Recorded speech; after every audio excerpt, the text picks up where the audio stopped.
С программой «Команда Абхазии». В рамках этой программы, запущенной платформы, более 2000 человек уже заполнило свои заявки для участия. Для меня очень важно осуществить работу совершенно при новых условиях и подходах.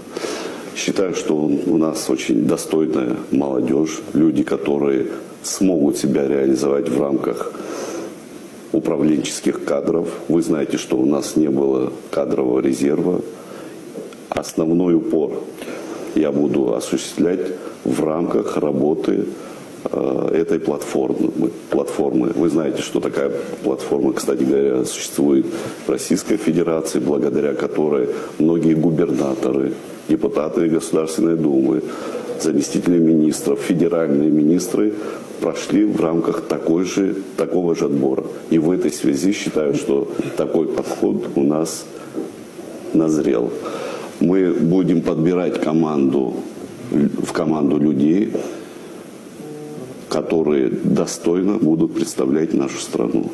Вы знаете, что в нашей команде есть люди, которые уже имеют опыт. Я намерен в том числе собрать людей с разных команд.